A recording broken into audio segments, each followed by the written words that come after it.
Another Emmys is in the books, and so we're going to go over the winners of this week's Emmy Awards. And as we gear up for the new broadcast fall season, we're going to tackle some late summer entries. Before we do that, Peacock has 4 of them we're going to talk about this week. Also, one on Netflix, and the Doogie Howser remake, spinoff, whatever you want to call it, on Disney Plus.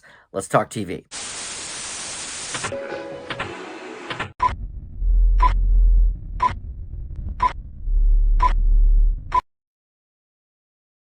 Winners of this week's Emmy Awards. And as we gear up for the new broadcast fall season, we're going to tackle some late summer entries. Before we do that, Peacock has 4 of them we're going to talk about this week. Also, one on Netflix, and the Doogie Howser remake, spinoff, whatever you want to call it, on Disney Plus.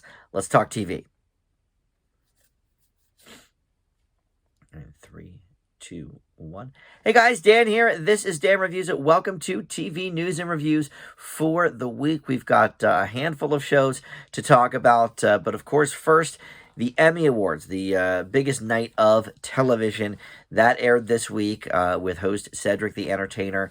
And I was having some trouble with my antenna, so I actually didn't get to watch it live. I wanted to, because I definitely wanted to see some of the speeches by particular people that just seemed like shoo-ins to win, and indeed they were. But you can catch a lot of those speeches on YouTube at this point. But let's talk about the winners and also the biggest loser.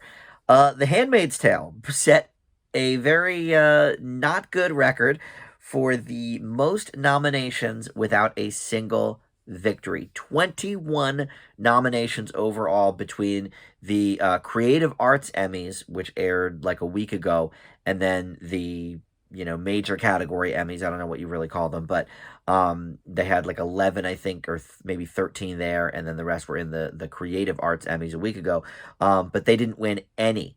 Out of 21, they won 0. So the previous record was 9 years ago. Mad Men had 17 nominations. So, it got 4 more nominations and still didn't win any. So very, very sad day for The Handmaid's Tale. And it's funny, when I did my Emmy predictions video with my buddy Tim, he had actually predicted a lot of Handmaid's Tale wins because he thought this was the final season. We found out, after we recorded, that no, there is indeed a 5th season coming, or whatever it is. I don't know what number they're on. I think it's the 5th one. So Tim said, even when we talked about it, oh, well, then probably most of those will go to The Crown. Well, sure enough, The Crown set its own record for having the most wins for a drama series, at least in the major awards. It swept all 7 of the major awards. Schitt's Creek did the same last year for the comedy categories, but the Crown did it for dramas this year in each of them, setting records then. So I guess we'll just sort of go down the list. Dramas, there's not even much to talk about because it's all The Crown. Outstanding drama series, The Crown. For acting, outstanding lead actress in a drama, Olivia Colman for The Crown. Actor, Josh O'Connor for The Crown.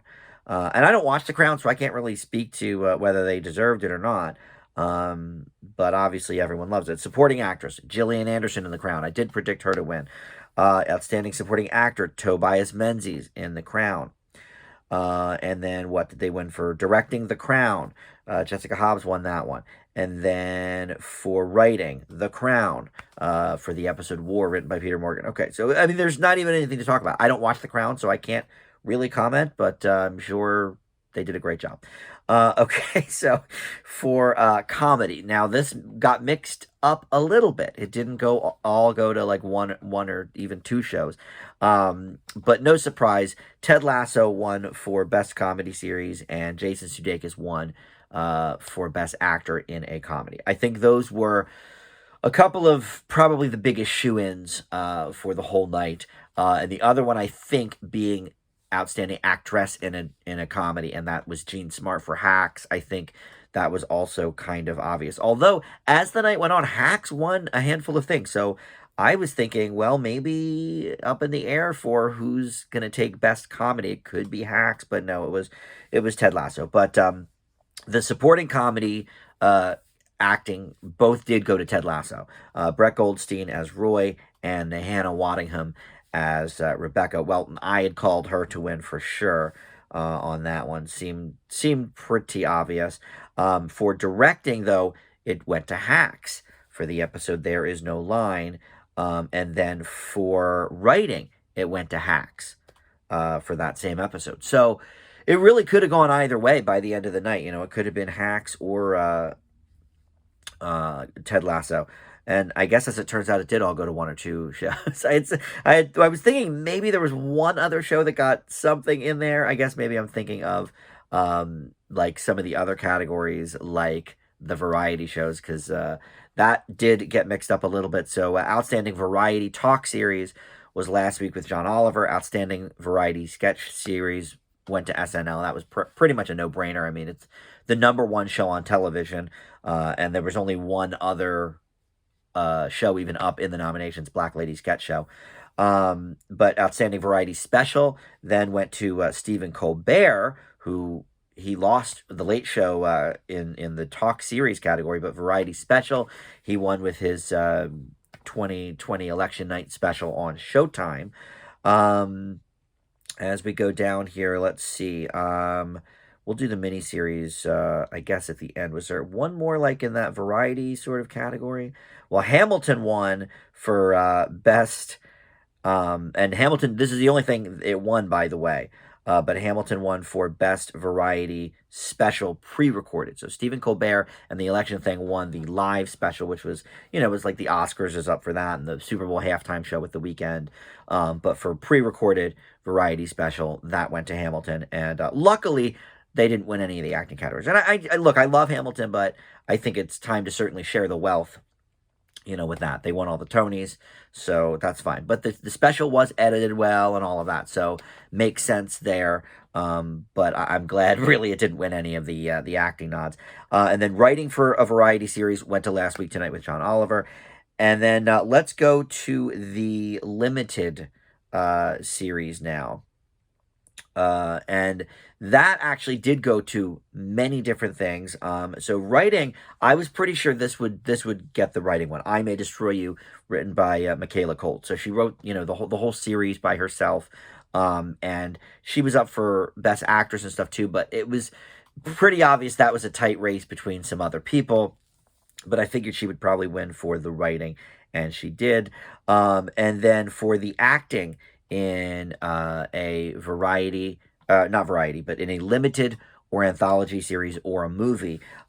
So Mayor of Easttown won the supporting categories with that. Evan Peters and Julianne Nicholson. I was pretty sure Evan Peters would win. Julianne Nicholson, I really wasn't sure. I thought that would be Catherine Hahn, to be completely honest, from WandaVision, which got completely shut out of everything. And then as we get into the lead acting, Mayor of Easttown was the winner there again with Kate Winslet. A lot of, competition there, I think. Anya Taylor-Joy could have been the winner. Elizabeth Olsen maybe even. But I think it was probably Kate Winslet's, from the start. Everyone loves her, and, But, my buddy Tim made a good point. That is more of an ensemble. Whereas Queen's Gambit, Anya Taylor-Joy, she was in almost every scene of that whole thing. She really held it together all on her own. Whereas Kate Winslet certainly had, a lot of supporting characters. For Outstanding Lead Actor in a Limited or Anthology Series or Movie, Ewan McGregor for Hallstrom. This was a surprise for me. Now, I did say in my review, very middling review, that he was the best thing about it. So, that doesn't super surprise me. But I don't know. I kind of was pulling for Hugh Grant for that one with The Undoing. But Queen's Gambit ended up winning for the best writing directing for a limited series or anthology or movie.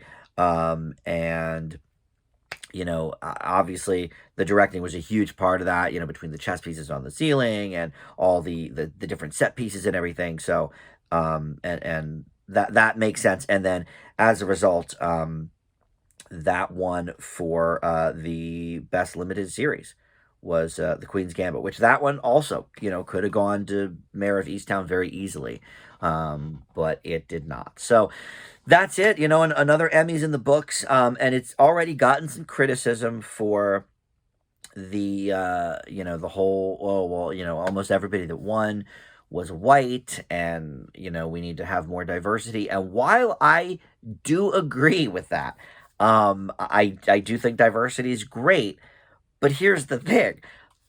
When your top two shows are Ted Lasso, very white. Now there's, a few minorities in the mix, but I mean, in terms of, lead acting, and, the main cast is white. I mean, it's about I almost said soccer, but, football team, European football. They're all going to be white. The Crown, it's about the royal family. They're all going to be white. So I get it. But look, I mean, there are awards that went to minorities. Last time I checked, RuPaul, black. And, of course, Drag Race won there. Hamilton won for, what was it, Best Directing. So, look, I totally get it. We should spread the love. Michaela Cole won for writing for I May Destroy You. Not white. So it does happen. But, look, when your top two shows are Ted Lasso and The Crown, yeah, they're going to be pretty white. So be that as it may. I mean, I don't know. Of all the nominations, who made the most sense as a minority to win? It certainly wasn't Kenan Thompson for the Kenan sitcom. It was Jason Sudeikis. It was always going to be Jason Sudeikis. Now, personally, I would have loved to see Lovecraft Country win. That's the one show that I could say, okay, I could definitely have kicked out a couple of people here and there. Again, I haven't seen The Crown, so I can't say that, these people gave bad performances because I don't know. But Lovecraft Country was fantastic. And of course, there were many, many African-American nominees up for that series, especially, Michael K. Williams would have been great to get him, a posthumous Emmy. But of course, I think the voting was done before he had passed anyway, so there wasn't going to really be any sentimental votes there. Just he did a great performance, so that really could have gone. But to me, the biggest snub, other than Lovecraft Country, was Catherine Hahn in WandaVision. I thought she really, really deserved that supporting actress one. So, all right, that's it. We'll have actual news next week, but certainly the Emmys are the top thing to talk about this week. So we'll leave it there. Let's get into our reviews. I think it's going to be a pretty quick one this week because 3 of the 4 Peacock shows are more contest or reality oriented, and my reviews of those tend to be only like 3 or 4 minutes because I can see how much of my videos people watch and what percentage, and people do tend to drop out when I start talking about reality. So I think those will be pretty quick, but wanted to cover them anyway. But let's talk first about Doogie Kamealoha M.D. This is on Disney Plus, and as you might imagine, it is based on the original Doogie Howser series from the late 80s and early 90s. It premiered in the fall of 89, so very late 80s. And this is a show I grew up with. In fact, it was paired on ABC with The Wonder Years, which I'm currently going over the original Wonder Years series with a couple buddies, Tim and my friend Melissa. So I can kind of compare and contrast with the new series coming out. But I grew up with The Wonder Years. It was a great show, and Doogie came on right after it, I think. And then I watched it in syndication, and then I rewatched Doogie when the DVDs came out just about 10 years ago. I had bought them all and went through the series again. And it's a little cheesy at times, but to be honest, it still holds up. It doesn't really air anywhere. I don't think it's on like, any of those MeTV or Antenna or anything like that. And that's unfortunate because it actually does hold up. And especially with Neil Patrick Harris being so popular these days, it's a little odd that they don't air it anywhere. But this is a show that you can't really call a sequel, and you can't really call it, I think, a spinoff. I guess it's sort of its own show. But the show Doogie Howser exists in the world of Doogie Kamealoha. In the first episode, we learn, and I've only seen the first one. I think there's 2 up now, but they only put 1 up that first week, so that's what I watched. But they reference it in that first episode because she's this young doctor, and her name is Lahala, and they call her Doogie because of the original show. She's this young, whiz kid doctor, and even in the opening credits, they show like the same basic news clippings of, oh, this girl, graduated here, and oh, did her SATs at 8, whatever it is. All the newspaper clippings are essentially the same from the original Doogie Howser show. So she did the same path, and then in that first episode, they say, oh, remember that show Doogie Howser? Well, this is why we call her Doogie, because she's just like that old doctor from TV. It's such a weird, like, I don't know. I really felt oddly about that. Um, I thought it was clumsily added in there. Why not give her a name? Like, he was called Doogie because his real name was Douglas. So he became Doogie as a nickname. Why not name her something similar and just do basically a remake of the show? And I say that because the first episode is almost a remake. A lot of things, especially in those first couple scenes, are virtually identical to what happens in the pilot of Doogie Howser. She's taking her driving test, and she pulls over and stops the test in the middle of it to save somebody's life who's having a heart attack. I think it's a heart attack. But anyway, so it's the same thing they did in the first Doogie. So just give her a name, I don't know, a Hawaiian name that sounds kind of like Doogie, but, something that starts with a D and makes sense. They didn't do that, and it was just awkwardly put in there. But really, that's actually one of the worst things I can say about the show, because it was very enjoyable. I think this gal, I don't know her, but she's, like a Disney girl, Peyton Elizabeth Lee. And I guess she was in this show Andy Mack on Disney. I've heard of it, but I never watched it. I'm not familiar. So she's already kind of in the Disney family, but she does a great job here. She's really, really likable. She can act. And the nice thing about Doogie Howser, and really the Wonder Years too, it was a nice pairing back in the day, is that they both are sort of, dramedies, comedic dramas, whatever you want to call it. And this one is too. It definitely has some jokes, but there's, nothing resembling a laugh track. And that, in that respect, by the way, Doogie Howser and the Wonder Years are very, very ahead of their time. They did not do the laugh track thing. Wonder Years really didn't make sense, but Doogie Howser could have probably gotten away with it, but I think decided to keep it a little more grounded. And this series follows suit. Of course, laugh tracks, have gone the way of the dodo almost anyway, but I think it works nicely here. And I think this gal is very likable. And her family is okay. Her little brother is very annoying. She has a couple brothers. Older brother, younger brother. Older brother's okay. Younger brother, I didn't really think was a good actor, really. Wes Tyan plays him. Not very good. But her mom works at the hospital. That is a new twist. They did not do that in the original Doogie. It was his dad that was, I'm not even sure if he worked at that specific hospital, but he was, a big doctor in his own right. And so, they had some complications there, but I don't think he either worked at a different hospital or maybe he had retired or something. I can't really remember now, but he was a doctor, and here her mom is a doctor. So it's, obviously the female twist on it. But overall, look, I think this is an enjoyable show. I don't think you have to have seen anything about the original. I guess it helps maybe to know it exists when they make the reference. But even that, I don't think really matters.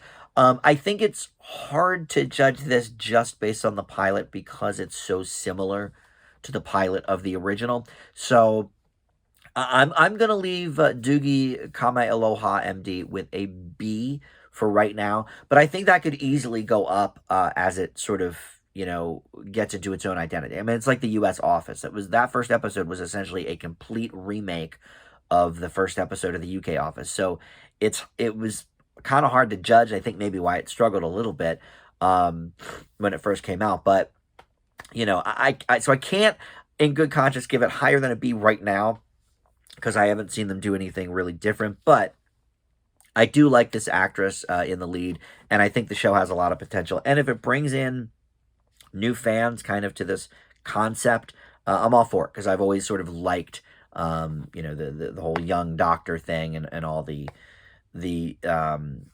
troubles, that sort of, lends itself to the scripts. Yes, you're in puberty and you're dating for the first time, you're driving for the first time, and you're also saving lives. Love the concept, but yeah, for now, I'll leave it with a B. All right, let's move on to this show on Netflix called On the Verge. This is created by Julie Delpy, and she is one of the lead stars, along with Elizabeth Shue, Sarah Jones, and Alexia Landau. And basically, these are, four women with four different paths. One is a single mom, one is a chef, one is an heiress, and one is a sort of out of work job seeker, and they're all sort of, looking for their happiness, and some looking for love, and they're all trying to kind of work together and whatever, and they're best friends, and except not in New York like Sex and the City, it's in LA this time. This show for me was pretty bad. I know Julie Delpy mainly from this movie series called Before. They did Before Sunset, Before Sunrise, and Before Midnight, and they were all many, many years apart, but it's her and Ethan Hawke, and they're basically conversation films. Not a whole lot happens. It's just sort of usually in the case of one whole day. And, in the first one, they're falling in love, and the second one, I forget, I think reconnecting or something, because they sort of parted ways at the end of the first one, and then the third one, they've been married a while, so they're sort of going through, what married couples go through. But, look, and they're good movies, don't get me wrong, but they are pretentious, bourgeois type stuff. Oh, if you don't like this, you're an idiot, and you're, whatever. So movie snobs all love these movies, and look, I like them too. They're good movies. I like a conversation movie, but this show is almost that vibe. It's more of a comedy for sure. They're playing this off as sort of a pratfall type comedy, like, oh, look at this, this idiot, and whatever. The one has like a son that's a social influencer, so they sort of lean into that whole thing. But the main problem is I just didn't connect with any of these characters. Usually in a show where there's four very, sort of diverse people, they all have different paths in life and whatever, you can identify with at least one, maybe two of them, and say, okay, I kind of see myself there. And it has nothing to do with the fact that they're women, because I definitely identify with some of the gals from Sex and the City. I certainly identified with some of the women on Friends. So I don't think it has anything to do with that. I think it has to do with the fact that they're written horribly. The jokes don't land at all. And Julie Delpy, who, half the time speaks French in this show because her and her husband are French and they want their kid to also speak French. So at home, they're talking a lot of French. It just lends to the pretentiousness. I'm sure Julie Delpy is a nice person, but I think she's just too steeped into this sort of, nose in the air kind of persona about her. And it just rubs me the wrong way. Which is kind of why I guess I maybe prefer the Before series, because Ethan Hawke is sort of so grounded. I first took notice of him in this sort of everyman roles like Reality Bites and stuff like that. So that grounds it a little bit. But if there were two Julie Delpys, if the male counterpart in the Before movies were like her, oh, it'd be a slog to get through. I just think this stuff is pretentious, and I didn't connect with anybody, and it wasn't funny. They were trying very hard for these sort of, oh, look at me, I'm, like Desperate Housewives type jokes, where like, oh, I'm, 45 and I still don't know what I'm doing. And it worked for the Desperate Housewives because the writing was sharper, and, it was sort of, that's what they were clearly going for, like this soapy type of thing. This, I don't know what they're doing, to be honest. And Netflix has a lot of these kind of shows where it's like, 2 women, 3 women, 4 women, sort of going off and doing what they do. The latest one was that Katherine Heigl, Sarah Chalke one, and I thought that was okay. It was at Firefly Lane. I didn't love it, but I mean, it was fine. I could see why people were drawn to it. This one, I don't get it. I don't think people are going to think it's funny. Yeah, just all the things I said. I'm not going to fail it because I do think the acting is at least sort of worthy, but the material just isn't up to it, you know. And I always like Elizabeth Shue, but I don't know what she's been doing the last 10 or 15 years. All of her roles are kind of off the deep end too. But this is a bad show. I'm going to leave On the Verge with a D. All right. So speaking of questionable scripts and some questionable choices all around, let's go over to Peacock. We've got 4 shows to talk about. The first one is Days of Our Lives Beyond Salem. This is a soap opera. It's a mini series of 5 episodes. And, you know, of course, NBC is home to the daytime Days of Our Lives. They have episodes from the latest season on Peacock. So they did this spin-off, 1 episode each day, Monday through Friday, like a normal soap opera. And it's, you know, a standalone story about these stolen jewels. So, look, I don't watch Days of Our Lives. You know, I really don't watch any soap operas. Haven't, more or less ever. I mean, I know some of the major things. I guess a little bit in high school, General Hospital, because some of my female friends watched that, and I would be over their house. So I sort of kept up, I guess, a little bit with that. But I prefer a nighttime soap like a Housewives or a 90210. But a few interesting things about this. First of all, they got cast members past and present to be on the show. Now, a lot of the people on the regular show have been on for 20 or 30 years. Deirdre Hall, Drake Hogstein, James Reynolds. They've all been on, you know, for decades. But some of the new members of the cast include Jack A. from the old 227 show. Love to see her. And she's in this as well. So it's all pretty much of the main new, you know, or current characters, I should say. And then a handful of, you know, old 80s and 90s and 2000s favorites that are returning. And they also go to several different locales here. Now, I don't think they actually filmed in these locales, of course, but, you know, it takes them to Switzerland and Miami and New Orleans because they're looking for all of these stolen jewels. The plot itself is pretty thin and threadbare. The acting, of course, is soap opera acting, so it's a bit over the top, a bit, you know, not great. You know, these people aren't getting Oscars anytime soon if they did a movie. But I will say there was actually something kind of charming about watching this. You know, soap operas have a very specific way of filming and lighting, and it's interesting to see that in a, you know, quote unquote prime time series. You know, it's hard to call things prime time when they're on a streamer, but I think that was the intention, you know, that if this were on a network, it would be like a prime time mini series or special. So the thing that sort of took me by surprise is how quick the pacing was, because they have to do this whole confined story in 5 episodes. And of course, you know, soap operas, they can take months or years to resolve a certain issue or character or whatever. And so there's a lot of like lingering looks and this and that. This was a lot more breakneck paced because of the short time frame. I'm not going to say it was, you know, quick as like Arrested Development, or, you know, they weren't, you know, going fast and furiously really, but for a soap opera pace, it seemed that way. To be honest, I didn't hate this. I mean, it was corny and silly. But look, I think that's why people watch soap operas, to sort of just lose themselves in these silly characters and to know that the acting's not that great and the music will swell, you know, at these really, you know, interesting conversations, and all of a sudden you hear like, you know, the violin swelling, and they do the long lingering looks. To be honest, it's fun to watch. Now, can I get caught up in one of these every single day? No, I think I would lose my mind. But for what it is, I think it's fun. I think if you are a soap opera watcher, if you're a Days fan, I think you'll enjoy this, you know. So I'm going to leave Days of Our Lives Beyond Salem with a B-. You know, it's not something that I would necessarily gravitate towards, but since I was reviewing it, why not? I gave it like 3 episodes out of the 5.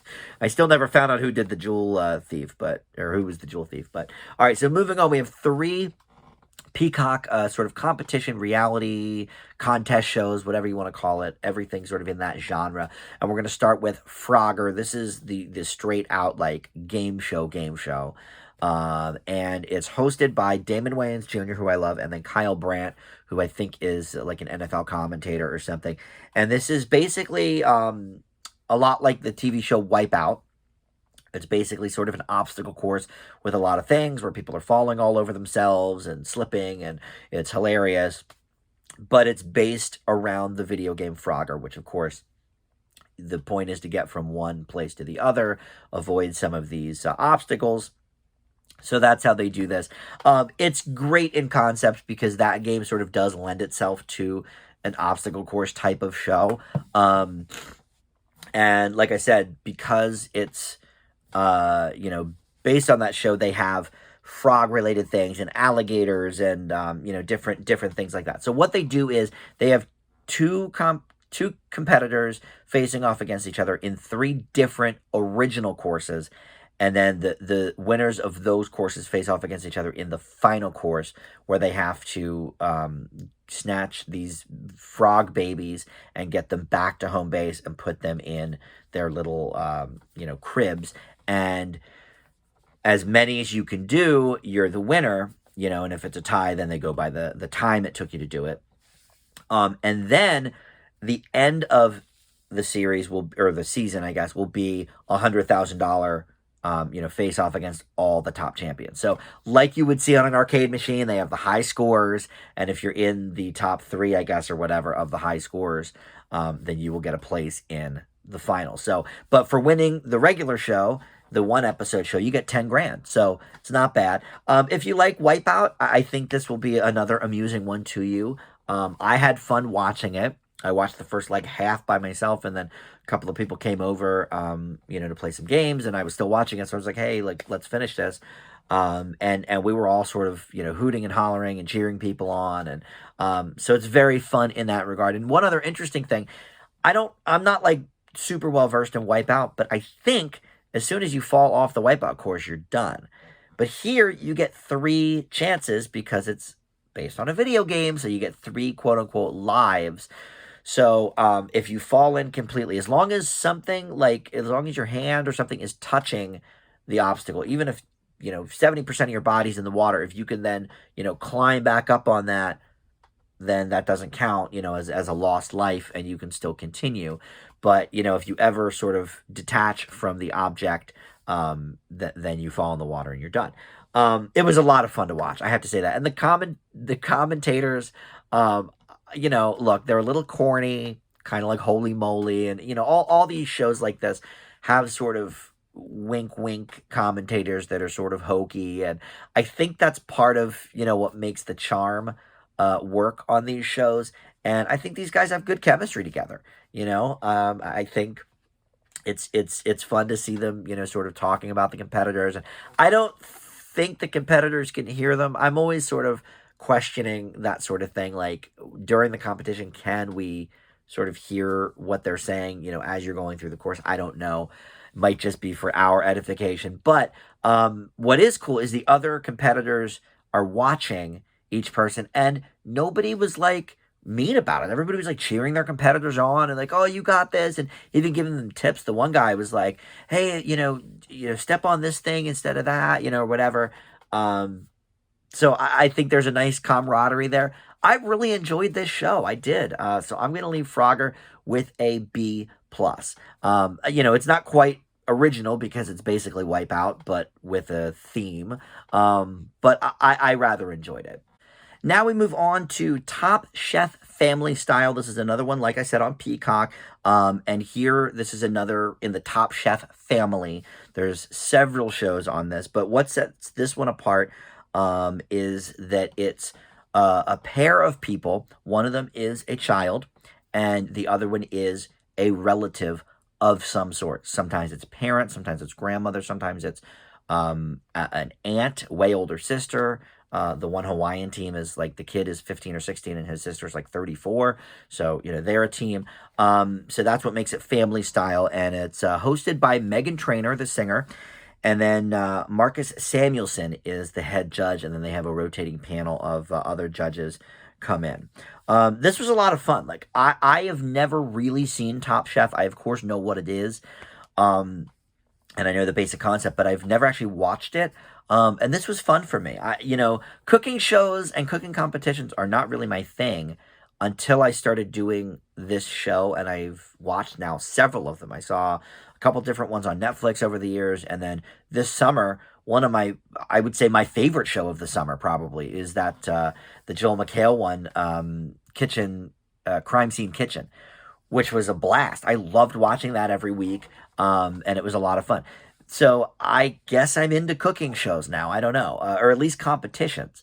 And this is a fun one. I think the family dynamic really lends itself to, some nice back and forth.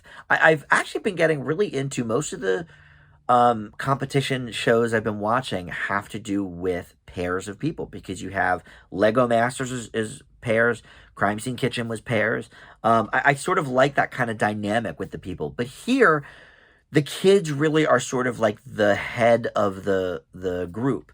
So they are kind of in charge and telling their, sibling, parent, aunt, whatever, what to do. And like, okay, we need to do X, Y, and Z. Whereas the other shows I mentioned are more, let's work together. We're both kind of in charge. But here, no, the kid is essentially, calling the shots. They're sort of deciding what the meal is going to be. They each made 2 meals in this first episode of sort of their, their family heritage or whatever. So, they kept it with sort of family classics. And then the edict in the second one was like to elevate whatever your family, go-to is, your family classic recipe, elevate it somehow, so people put different spices in or put different dips with it or whatever. But it was a lot of fun. And the youngest competitor is 9, him and his mom. And oh my God, he's adorable. He has a little cowboy hat, but he knows his stuff too. I mean, he is a whiz kid in the kitchen. He was saying all these things, and I'm like, I never heard of half of this stuff, but he knew it. And, a lot of them are more teenage. I would say the bulk are between like 12 and 16. But this was a lot of fun. Now, I looked up, because I don't watch the other Top Chef shows, I looked up sort of what their judging style is and like how many judges they have, because I thought it was weird that there's only one judge on here.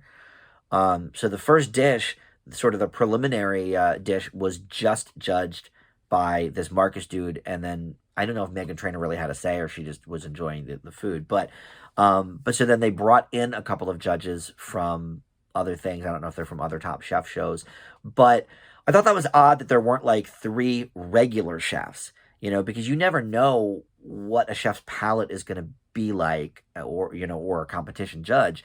So I don't know. I feel like they could maybe play a little better with regular judges, because they would get to know maybe their style of what they like and what they don't like. I don't know. So that part seemed a little bit odd to me. And even Megan Trainor was like, I don't know why I'm part of this, but I like food, so why not? And she's bubbly host. Like, she's exactly what you need for a family-friendly competition show. But yeah, I mean, these kids are no joke, man. They really, really know their stuff. And it was interesting hearing their backstory, but it goes a little too fast. Crime Scene Kitchen, you had a group A and a group B, so you only got to know like 6 teams each episode. Here they throw everybody together at once, and it is a little hard to keep it straight, and they just sort of, here's this person, here's their cooking background, and let's see what they made. So I wish they spent a little more time with that. It goes a little too fast for me. But I'm sure we'll get to know the competitors more as the competition dwindles down. But I liked this. I thought it was good. I'll leave Top Chef Family Style with a B. Finally, we have, this is again on Peacock. Like I said, these last ones all are. And this is called Backyard Blowout. This one, like the Top Chef, is a G-rated show. It is family-friendly. Everybody can watch it. I mean, Frogger, I guess you could too, I suppose. But Sana Garner and Jonathan Kidder are the hosts here. And it's a half-hour show in which kids redesign a backyard for their parents. And then these hosts basically help them build it. This, for me, is sort of the opposite of the Top Chef family style, because there's so much about this that doesn't make any sense. First of all, they're acting like, oh, we're going to surprise your parents with this, big new backyard and everything in it, and they don't know anything about it. They don't know anything about it, but they're going to leave their 3 kids under 12 with a production crew and, random hosts. And it doesn't make any sense. Of course the parents know about it. Like, who are you kidding with that? Obviously the parents know about it. Now, they might not know what they're going to do to the backyard, but they're acting like they just took these kids off the street and said, hey, kids, like, let's prep the backyard for your parents for a big surprise. So that didn't make any sense. And then, unlike the Top Chef people, where the kids, like, really knew their stuff and knew what they were talking about with the different, ways of cooking and the spices, these little kids are talking all about, like, these carpentry terms and this, that, and the other thing. And they don't seem to have any expertise. Like on Top Chef, these kids have been cooking for years. These kids, they just seem to want to build a pizza oven in their backyard. Like, whatever, that's fine. But obviously they were fed, things to say by the hosts or by the producers. And, talk about how this wood is, thicker than this other wood. It's like, it just seemed so scripted and so obvious. And I'm always turned off by that. In a reality show, I like authenticity. I know that a lot of it's, edited one way or scripted a certain way. I get that. But, like Survivor's a classic example. Like, yes, okay, there's a little bit of sort of finessing there with not actors, but with the contestants. But I don't think very much. Like, I think what you see is, yes, edited in a certain way to make certain people the villain or whatever. But I think they just kind of let them go and do their thing, whereas this, it just didn't seem like that at all. It didn't feel authentic. But in the positives, it is only a half hour, so you can get through it pretty quickly. And it is family friendly, so everybody can watch it and enjoy. Oh, okay, there's your new fire pit. Great, I don't really have a backyard. I live in a townhouse, so I have like a shared backyard, but we're not allowed to like do anything to it. So just in concept, it's sort of foreign to me because I've never even thought about what I could do to a backyard. But I just found the show very inauthentic. So we'll end it there. I leave backyard. What's it called? Backyard something or other. I lost the page here, but Backyard Blowout, I leave that with a D+. So that's going to do it. Like I said, I thought I would try and get through those last few pretty quickly. I know my audience. But we are finally starting here with primetime television. This week alone, we have the premieres of several shows. But because I am still sort of a week behind from the week I didn't get to do a show in August, there are still a few other shows to take care of, including another one on Peacock, that Dan Brown show, The Lost Symbol. Is up on Peacock. And there's a few other shows. There's one on Showtime, American Rust. FX has Why the Last Man. I think there's one on Hulu as well. So there's a bunch to get to even before we kind of tackle the new primetime shows. But this week alone is Ordinary Joe on NBC, The Wonder Years on ABC. There's a new Fox show. Is that The Big Leap? Something like that. So I'll probably cover those in 2 more weeks. But yeah, we'll try to get to all of them in due time. And that's it. Thanks so much for watching. We'll see you next time. Bye.